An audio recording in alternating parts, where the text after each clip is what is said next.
If you've ever looked down at your ankles at the end of the day and barely recognized them, you're not alone. But here's what most people don't know. Those swollen feet aren't just uncomfortable. They're your body sending you a very specific message. And in the next few minutes, I'm going to show you exactly what to do tonight, backed by medical science, so you can wake up tomorrow with noticeably less swelling. But first, there's one mistake nearly everyone makes right before bed that actually makes the swelling worse. As a board-certified internal medicine physician, I've seen thousands of patients walk into my office concerned about swollen feet and ankles. And while it's often harmless, I never dismiss it, because swelling can tell us important things about circulation, heart health, and kidney function. The good news: for most seniors, nighttime foot swelling is completely manageable with the right evening routine, and I'm going to walk you through the exact protocol I recommend to my patients. The same one that's helped hundreds of them finally get relief.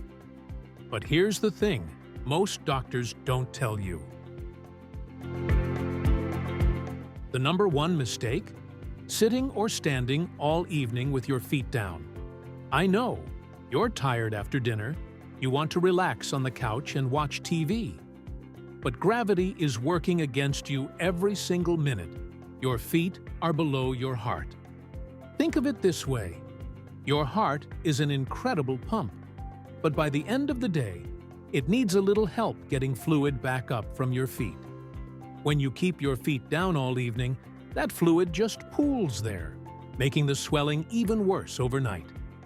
So here's what you're going to do instead. And this first step is so simple, you can start tonight.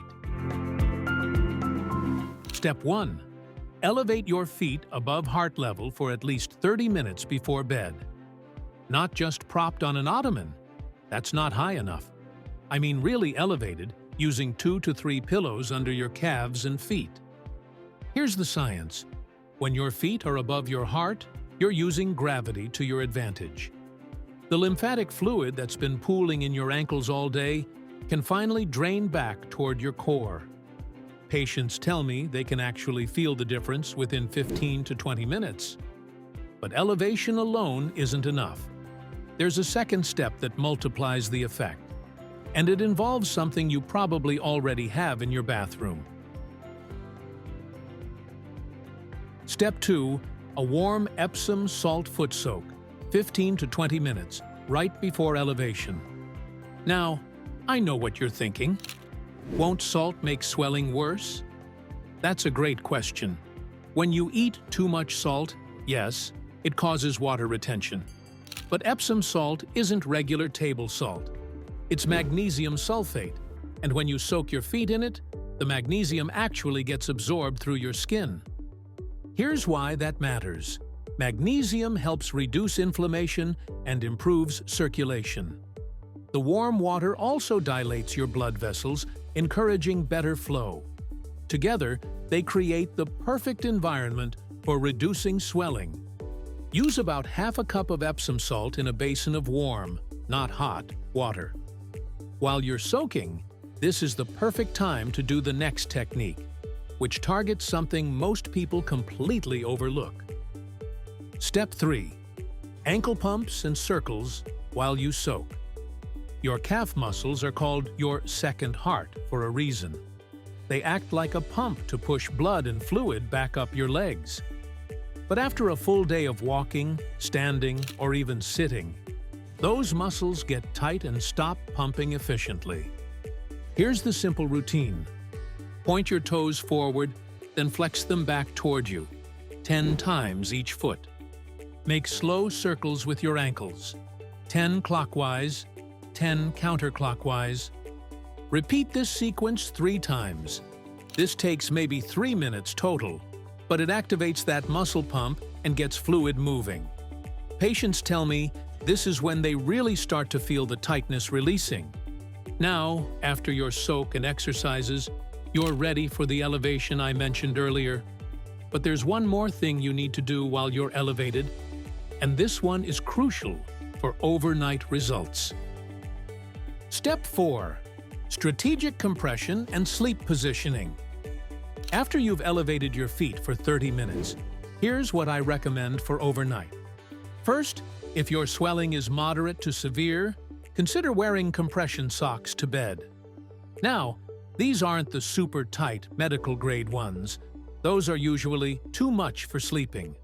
Look for mild compression, around 8 to 15 millimeters of mercury. They help maintain the drainage you just created. Second, and this is the game changer, sleep with a pillow under your mattress at the foot of your bed, or put risers under the foot-end bedposts. Just a 3 to 4 inch elevation. You won't even notice it once you're asleep, but your circulatory system definitely will. This slight incline keeps working for you all night long, preventing fluid from pooling back into your feet. But here's what I need you to understand about compression and elevation. They're addressing the symptom, not the cause. And there's one dietary factor that could be sabotaging all your efforts.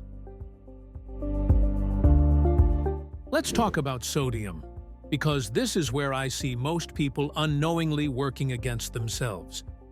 You probably know that too much salt causes water retention. But here's what surprises most of my patients. It's not the salt shaker on your table that's the problem. It's the hidden sodium in processed foods, canned soups, deli meats, frozen dinners, restaurant meals, and even bread.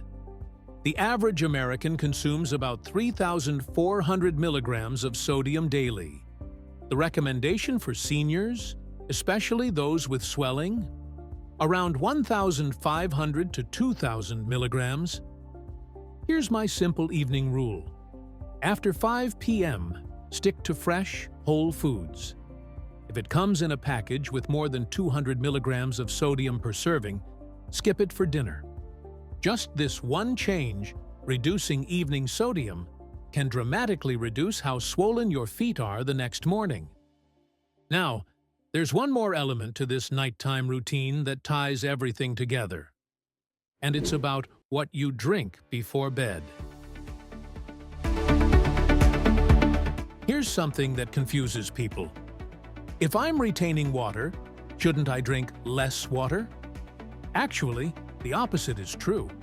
When you're dehydrated, your body holds on to every drop of fluid it can, including in your feet and ankles. Proper hydration helps your kidneys flush out excess sodium and reduces water retention. But here's the key for nighttime. Drink your water earlier in the evening. Aim to get most of your daily water intake before 7 p.m. After that, just small sips as needed. This prevents you from waking up multiple times to use the bathroom, which disrupts sleep and defeats the purpose of keeping your feet elevated all night. One exception, a cup of herbal tea about an hour before bed, is fine. In fact, certain teas like dandelion or hibiscus have natural diuretic properties that can help with fluid balance. So let me pull this all together for you into a simple nighttime protocol you can start tonight. Here's your complete routine for reducing foot swelling overnight. 6 to 7 p.m. Finish your water intake for the day. Choose a low-sodium dinner. 8 to 8:20 p.m. Warm Epsom salt foot soak with ankle exercises. 8:20 to 8:50 p.m. Elevate feet above heart level. Watch TV, read, relax. 9 p.m. Optional. Put on light compression socks. Get into bed with your mattress slightly elevated at the foot end. Overnight, your circulatory system works to drain fluid while you sleep in that slightly elevated position. Morning. Notice the difference when you wake up. Now, I need to say this because it's important. If you have sudden, severe swelling in one leg, or if swelling comes with chest pain, shortness of breath, or severe pain, don't wait. Get medical attention immediately. Those can be signs of serious conditions like blood clots, or heart problems. But for most seniors dealing with regular routine foot swelling, this protocol addresses the root causes: gravity, circulation, sodium, and fluid balance. I've had patients tell me that after just 3 nights of following this routine, they could see their ankle bones again for the first time in months. Some say their shoes fit better. Others just tell me they feel lighter and more comfortable when they wake up. The key is consistency. Your body responds to patterns. When you make this your nightly routine, you're retraining your circulatory system to work more efficiently. If this video helped you understand what's really going on with foot swelling and what to do about it, do me a favor. Share it with someone else who needs to hear this. And if you want more evidence-based health strategies specifically for seniors, make sure you're subscribed to this channel. I release new videos every week covering the health concerns that matter most as we age. Drop a comment below and let me know. Are you going to try this protocol tonight? I read every comment, and I'd love to hear how this works for you. Thanks for watching, and here's to waking up with healthier, happier feet.